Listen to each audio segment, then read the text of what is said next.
Welcome to Crime Time Cases. Imagine stepping into an elevator, expecting a normal ride.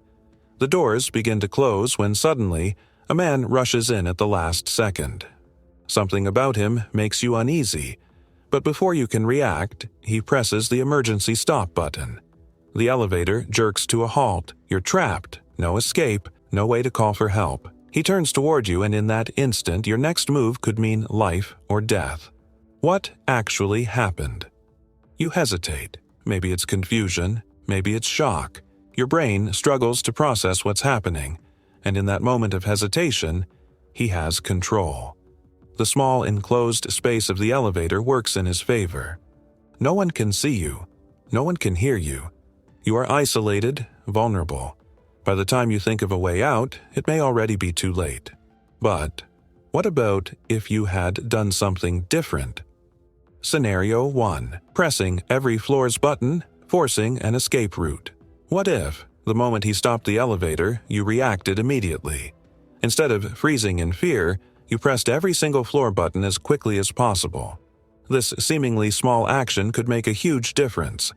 Elevators are designed to stop at the next available floor when multiple buttons are pressed, which means the doors would open sooner rather than later. The moment those doors open, even for a second, you have a chance to escape. A crowded lobby, a security camera, or even a single passerby could be enough to make him think twice before trying anything. The key here is movement, disrupting his control before he can act. Instead of waiting to see what happens, you take charge of the situation, making it harder for him to isolate you in a confined space. Would he have panicked and fled before being seen?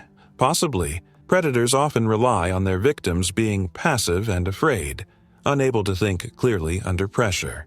But by taking immediate action, you could shift the power dynamic. Instead of being a helpless target, you will become someone actively working against his plan. And that makes you unpredictable. The more unpredictable you are, the less control he has over the situation. A sudden change, like lights flashing as the elevator moves, the ding of the next floor arriving, or the uncertainty of who might be waiting outside, can disrupt his plan. Many predators don't want to risk being seen or identified. With the elevator doors opening repeatedly, their carefully crafted plan would fall apart. Sometimes, something as simple as pressing a button at the right moment can be the difference between being trapped and getting out safely. The goal is to create an opportunity, however small, to escape. If he was planning something sinister, forcing multiple stops gives you extra chances to break free. Even if he attempts to regain control, you've already introduced chaos into his plan, and that chaos can be your best weapon. Taking action, rather than waiting to react to his moves, puts you in charge of the situation, turning the elevator into a tool for your own survival rather than a trap. Scenario 2. Fake a phone call. Make them second-guess their plan. What about if you had pulled out your phone, pretending to take a call? Instead of panicking, you stay calm, raise your phone to your ear, and speak loudly. "Hey, I'm in the elevator with some weirdo, please meet me at the next floor." Even if your phone has no signal or the battery is dead, the illusion of communication might be enough. Predators thrive on secrecy and isolation. The moment they believe someone else is waiting for you, their sense of power fades. They might not know whether your call is real or not, but the risk of exposure is enough to make them reconsider. Many criminals bank on their victims feeling alone and powerless. By making it seem like you're expected somewhere, you could introduce doubt. Would this have scared him off? Very likely. He now faces a dilemma. If he tries anything, there's a chance someone will be waiting outside. Even worse for him, your loud statement may have been recorded by a security camera, adding another layer of risk. Fear works both ways. Just as he wanted you to be afraid, you've now made him feel the pressure instead. In most cases, an attacker won't want to take unnecessary risks. The moment he senses that you are aware of the situation, that someone else might be waiting for you, or that security footage might be tracking his movements, his confidence begins to crumble. Most criminals do not want a fight. They want an easy target. If they feel the situation is slipping from their control, They are far more likely to retreat. The key to survival is flipping the script, making the predator doubt his advantage and taking away his sense of control. In today's world, where cameras are everywhere and calls can be recorded, criminals must be cautious. Your ability to act composed and create the illusion of being connected to others can be a powerful deterrent. Whether or not your call is real doesn't matter. What matters is that he believes it is.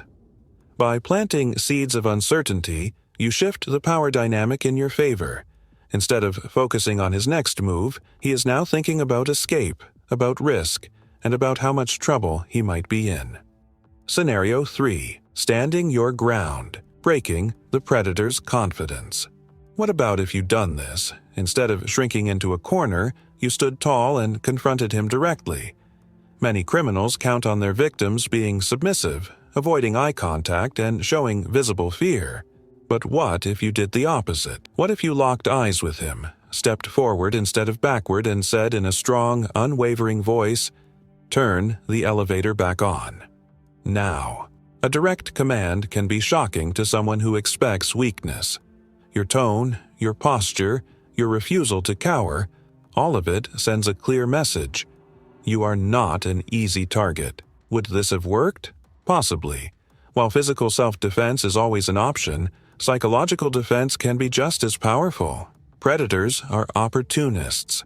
They don't want to deal with resistance, attention, or anything that increases their risk of getting caught. A firm, unshaken stance can make them rethink their decision.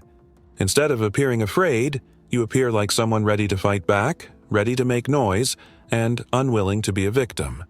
Sometimes, confidence and unpredictability are the strongest weapons you have. Take back control.